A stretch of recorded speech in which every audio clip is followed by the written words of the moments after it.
सुप्रभात बच्चों। आज हम अपना अगला व्याकरण का टॉपिक क्रिया करते हैं।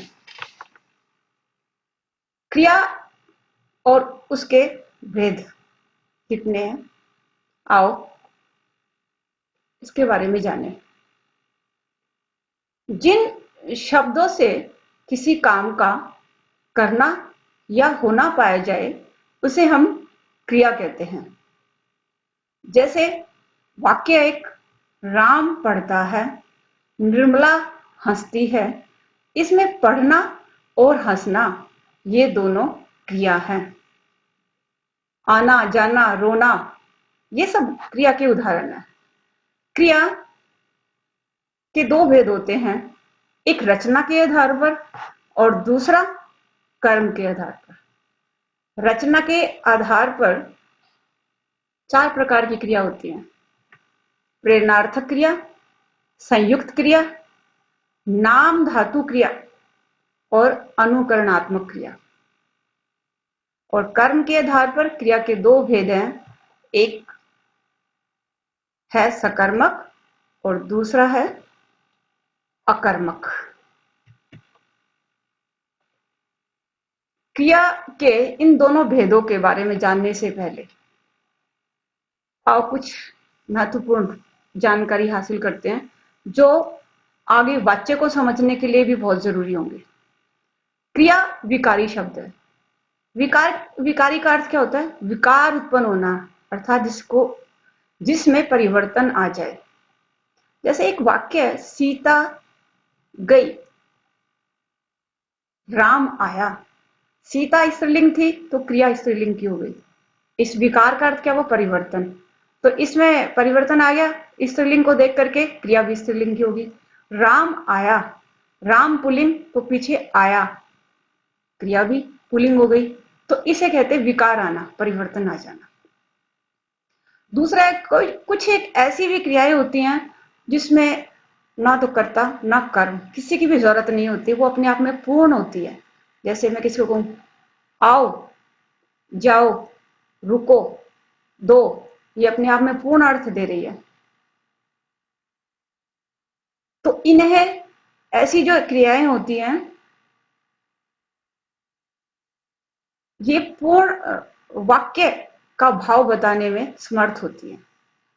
सामान्य क्रिया किसे कहते हैं? जब किसी भी क्रिया में हम ना लगा दें तो वो सामान्य क्रिया बन जाती है। जैसे सेंटेंस है पढ़ना, पढ़ प्लस में ना, पढ़ना, इसमें ना लगा, ये सामान्य क्रिया बन गई। खेल प्लस ना, खेलना, सामान्य क्रिया। हंस प्लस में ना, हंसना। रो प्लस ना, रोना, सामान्य क्रिया। और मूल क्रिया क्या होती है? ये एग्जाम में क्वेश्चन हर बार पूछा जाता है कि इस शब्द में से, इस क्रिया में से मूल जो है क्रिया निकालो। जैसे वह सोया, वह खाया, वह गया। तो अब इनमें से कैसे निकलती है मूल क्रिया? कि किसी भी क्रिया के साथ में आप तू जोड़ दो तो जो ओरिजिनल होगी वो क्रिया निकल के आ जाएगी। देखिए जैसे खाना में तुमने जोड़ा तू खा, ये हो गई मूल क्रिया, या जिसे हम धातु भी कहते हैं। ऐसे पढ़ना में पढ़, तू पढ़। वह गया में, अब बताओ, तू जा, जा क्रिया हुई, मूल क्रिया। अब यौगिक क्रिया किसे कहते हैं या यौगिक धातु? ये जो है प्रत्यय के जोड़ने से बनती है। किसके जोड़ने से बनती है? प्रत्यय के जोड़ने से बनती है। जैसे देख से दिखाई, आई प्रत्यय लग गया। खा से खिलाई। आपको आगे सकर्मक अकर्मक क्रिया को बड़ा ध्यान से समझना होगा, क्योंकि यदि क्रिया समझ में नहीं आई तो आपको वाच्य समझ नहीं आएंगे। भाववाच्य और जो कर्म वाच्य है दोनों बड़े कंफ्यूजिंग होते हैं। भाववाच्य तभी समझ में आएगा आपको जब आपको अकर्मक क्रिया आ जाएगी। और कर्म वाच्य टोटली सकर्मक क्रिया के ऊपर बेस्ड है। आइए सबसे पहले जानते हैं सकर्मक क्रिया क्या होती है। सकर्म, स का अर्थ है साथ में, और कर्मक कर्म, जिस क्रिया में कर्म साथ में हो, को साथ में लगा हुआ, उसे हम सकर्मक क्रिया कहते हैं। जैसे आइए वाक्य देखिए, सोहन पाठ पढ़ता है। क्या पढ़ रहा है सोहन? पाठ को। वो पाठ क्या है? कर्म है, इसलिए ये सकर्मक क्रिया होगी। तुमने खिलौना तोड़ा। तुमने किसको तोड़ा? खिलौने को तोड़ा है। तो खिलौना क्या? कर्म है, ऑब्जेक्ट है, तो ये सकर्मक क्रिया हुई। और आसान तरीका, देखते ही जब आप क्रिया को पहचान जाओगे, वो क्या हो सकता है? आप किसी भी क्रिया के साथ में क्या या किसको लगाओ, और आंसर, उत्तर यदि कर्म में आ जाए तो 100% आपकी क्रिया सकर्मक होगी। इन्हीं दो वाक्य को लेते हैं। सोहन पाठ पढ़ता है। सोहन क्या पढ़ता है? आप ही बताइए। पाठ। आंसर निकल के आ गया, तो ये सकर्मक क्रिया हुई। दूसरा है, तुमने खिलौना तोड़ा। तुमने क्या तोड़ा? आंसर निकल के आया, खिलौना, तो यह सकर्मक क्रिया हुई। या मोहन ने खाना खाया। मोहन ने क्या खाया? खाना, तो यह क्या हुआ? सकर्मक क्रिया का उदाहरण। अब सकर्मक क्रिया जो है उसके भी दो भेद हैं। एक तो होती है एक कर्मक, एक प्लस में कर्मक, जिसमें एक कर्म हो उसे एक कर्मक क्रिया कहते हैं। जैसे मैंने वाक्य लिखा हुआ है, निर्मला खाना बनाती है। क्या बना रही है? खाना। एक कर्म है, एक कर्मक हो गया। तुम फूल तोड़ते हो। तुम क्या तोड़ रहे हो? फूल को तोड़ते हो, तो फूल क्या हो गया? कर्म, ऑब्जेक्ट। ये एक कर्मक क्रिया का उदाहरण हुआ। दूसरा देखिए, द्विकर्मक। द्वि प्लस में कर्म, दो कर्म। जिस क्रिया में दो कर्म एक साथ होंगे उसे हम द्विकर्मक क्रिया कहते हैं। ये बड़ी इंपॉर्टेंट है, इसे एग्जाम में बार बार पूछा जाता है। और इसकी खासियत क्या है? इसमें पहला वाला कर्म जो होगा सजीव होगा और दूसरा निर्जीव होगा। जैसे जैसे मैं बोलूं कि उषा ने भूखों को भोजन दिया।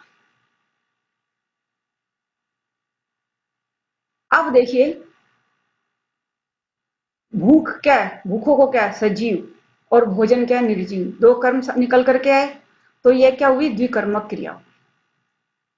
नेक्स्ट सेंटेंस है, मंजू ने श्वेता को पुस्तक दी। अब श्वेता सजीव कर्म और पुस्तक निर्जीव कर्म। पहले सजीव कर्म आएगा, फिर निर्जीव कर्म आएगा, तो वह द्विकर्मक होगी। और इसको पहचानने का शॉर्टकट और क्या हो सकता है कि एक कर्मक क्रिया में एक कर्म होता है, लेकिन द्विकर्मक क्रिया में दो कर्म होंगे, और आप किसी भी वाक्य में दो शब्द जोड़ दो, किसको और किसको और क्या, किसको और क्या। जैसे यही सेंटेंस है, उषा ने भूखों को भोजन दिया। उषा ने किसको क्या दिया? आंसर निकल के आया, भूखों को क्या दिया? भोजन दिया। तो यह क्या हो जाएगी? द्विकर्मक क्रिया। अब आता है अकर्मक क्रिया। अकर्मक क्रिया में क्या होगा? अ प्लस में कर्म। इसमें क्या है? जिसमें क्रिया में कर्म ना हो, कर्म का अभाव हो, उसे हम क्या कहेंगे? अकर्मक क्रिया। जहां प्रश्न पूछने पर उत्तर कर्ता में बने, तो उसे हम अकर्मक क्रिया कहते हैं। और इसमें आप क्या करोगे? क्रिया के साथ में, इसमें क्या होगा? क्रिया के साथ में कौन जुड़ेगा। जैसे पक्षी उड़ रहे हैं, क्वेश्चन बनाइए, कौन उड़ रहे हैं? आंसर निकला पक्षी, तो ये अकर्मक क्रिया होगी। बच्चा रो रहा है, कौन रो रहा है? बच्चा, तो यह अकर्मक हो गई। अकर्मक क्रिया में कर्ता स्वयं काम को करता है या उसके स्वभाव के बारे में बताया जाता है, उसे हम अकर्मक क्रिया कहते हैं। लेकिन ये इतने आसान से क्वेश्चन एग्जाम में नहीं पूछे जाते। अक्सर जहां हम गलती करते हैं वो इस तरह का सेंटेंस होता है, देखिए, राम भिखारी पर हंसता है। बच्चा इसमें सोचता है कि कर्ता भी है, कर्म भी है और हंसना क्रिया भी है, तो ये सकर्मक हो गया। जी नहीं। अगर मैं यहां वाक्य बोलती हूँ राम भिखारी को देखता है, किसको देख रहा है? भिखारी को, तो सकर्मक होगा। यहां पर है राम भिखारी पर हंसता है, तो ये जो भिखारी है उसके हाथ में पर लगा हुआ है, अधिकरण कारक, इसलिए यह सकर्मक क्रिया हो ही नहीं सकती, यह अकर्मक क्रिया है। सकर्मक क्रिया तभी होगी जब वाक्य में को लगा हुआ होगा, कर्म होगा, ऑब्जेक्ट होगा, तभी वह सकर्मक होगी। इसके अलावा कारक का कोई भी चिन्ह आ जाए, से, के द्वारा, का, के, की, में, पर, लिए, के लिए, कुछ भी आ जाए तो वह अकर्मक होगी, चाहे वाक्य कितना भी बड़ा हो। अब देखिए, एक ये वाक्य है, हम प्रातः पाठ पढ़ते हैं। हम सुबह क्या पढ़ते हैं? पाठ। आंसर निकल के आया सकर्मक क्रिया। और प्रातः पढ़ना अच्छा होता है, यहां पर अब पढ़ना जो शब्द है वो संज्ञा का काम कर रहा है, कर्ता की जगह पर यूज हुआ है, इसलिए ये क्रियार्थक संज्ञा कहलाएगी। नेक्स्ट देखिए, वह रोती है। वह क्या है? रोती है। और इसमें क्या है? रोना क्रिया है। कौन सी क्रिया है? अकर्मक। कैसे पहचाना? कौन रोती है? वह रो रही है, तो अकर्मक क्रिया हो गई। लेकिन रोना अच्छी बात नहीं है, और यहां पर रोना ने फिर संज्ञा का काम किया, इसलिए यह क्रियार्थक संज्ञा हुई। अब निष्कर्ष क्या निकला कि सकर्मक क्रिया में एक कर्ता, एक कर्म और एक क्रिया का होना जरूरी है। सब्जेक्ट ऑब्जेक्ट प्लस वर्ब, और कर्ता द्वारा किए गए कार्य का प्रभाव कर्म पर पड़ेगा, तभी वह सकर्मक होगी। और अकर्मक क्रिया में एक कर्ता और क्रिया, सब्जेक्ट प्लस वर्ब, बस ये दो ही होंगे। कुछ एक ऐसी भी अकर्मक क्रियाएं हैं जिनके साथ कभी भी कर्म नहीं लगता। इनको कर्ता स्वयं करता है या इससे कर्ता के स्वभाव के बारे में हमें पता लगता है। ये क्रियाएं कौन सी होती हैं? जैसे तैरना, नहाना, कूदना, उछलना, ठहरना, रुकना, चमकना, बरसना, सोना, जागना, मरना, जीना, हंसना, रोना, उठना, बैठना, उड़ना, लड़ना आदि। मैंने बड़े इनको आसानी से इस तरह से लगाया है ताकि तुम्हें आसानी से याद हो जाए तरीके से।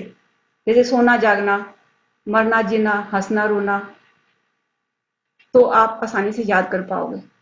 कैसे? अब वाक्य बना के देखिए, हम नदी में तैरते हैं। वाक्य में तैरना शब्द आया और नदी में को नहीं आया, तो अकर्मक हुई। हम नदी को देखते हैं तो सकर्मक होगी।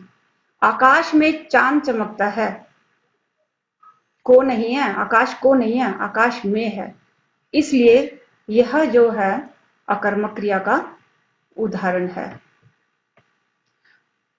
अकर्मक क्रियाओं में हम कभी कभी जब ना, आना, ओ आदि प्रत्यय जोड़ दे तो वह सकर्मक बन जाती है। जैसे उड़ना से उड़ाना, दिखना से देखना, फटना से फाड़ना। और कुछ ऐसी क्रियाएं भी होती है जो अपवाद होती हैं, जिन पे व्याकरण का कोई रूल नहीं होता। जैसे टूटना से तोड़ना बन गया, और जुटना, एकजुट होना, जैसे बोलते हैं ना, जुटना से जोड़ना बना। अब इन भेदों के अलावा भी क्रिया के कुछ अन्य भेद हैं। उसमें एक है सहायक क्रिया। सहायक क्रिया को इंग्लिश में कहते हैं helping verb. Which helps in completing the sentence. जो क्रिया जो मुख्य क्रिया के साथ प्रयोग होकर के वाक्य को पूरा करने में सहायता करती है, उसे हम सहायक क्रिया कहते हैं। देखो, जैसे मैंने एक सेंटेंस बोला, वे हंस रहे हैं। अब मैं बोलती हूँ वे हंस रहे, मैंने है नहीं लगाया या था नहीं लगाया या वे हंसेंगे या गागेगी नहीं लगाया, तो वाक्य पूरा नहीं हुआ। किसने पूरा किया? वे हंस रहे हैं, है ने वाक्य को पूरा किया। तो ये जो है वह सहायक क्रिया है। इसे ही इंग्लिश में हेल्पिंग वर्ब कहते हैं, is am are was were will shall. और दूसरा सेंटेंस है, इसमें हम सो रहे थे। थे, इसने क्या किया? मुख्य क्रिया की सहायता की है पूरा करने में, इसलिए ये सहायक क्रिया हुई। नेक्स्ट आती है पूर्वकालिक क्रिया। पूर्व का अर्थ है पहले, कि जब एक क्रिया पूरी होने के बाद दूसरी क्रिया संपन्न हो, तो उसे हम पूर्वकालिक क्रिया कहते हैं। और इसका शॉर्टकट याद करने का तरीका देखो, एग्जाम में बहुत पूछी जाती है क्रिया। इसमें कर लगा मिलेगा आपको। जैसे रेखा खाकर चली गई, ये देखिए कर, पूर्वकालिक क्रिया। पुष्पा ने हंसकर बात टाल दी, यहां देखो हंसकर, यहां कर लगा हुआ है, समझ जाना है पूर्वकालिक क्रिया है। और जहां भी कर लगाओ, उससे पहले वाला जितना भी वाक्य होगा वो पूर्वकालिक क्रिया होगी। नेक्स्ट आती है तात्कालिक क्रिया। इसका अर्थ है तुरंत। जब एक क्रिया के साथ ही साथ दूसरी क्रिया भी शुरू हो जाए, तुरंत दूसरी क्रिया शुरू हो जाए, उसे तात्कालिक क्रिया कहते हैं। इसका शॉर्टकट क्या है? याद करने का तरीका, ते ही या ते आपको लगा हुआ मिलेगा, तो आप समझ जाना यह तात्कालिक क्रिया है। जैसे सतीश खाते ही चला गया। श्वेता पढ़ते पढ़ते सो गई। तो इसमें पढ़ते पढ़ते क्या हो गया? यह तात्कालिक क्रिया का उदाहरण हुआ। अब इसके साथ में अब आता है आपका कार्य प्रपत्र। ये होमवर्क है आपका। अगर आपको ये अच्छे से समझ आ गई हो, तो आप ये सारे जितने भी एग्जाम्पल दिए हुए हैं, ये आप अपनी कॉपी पे करोगे, और जहां प्रॉब्लम आएगी वह मुझसे कल पूछोगे। धन्यवाद आपका बहुत बहुत।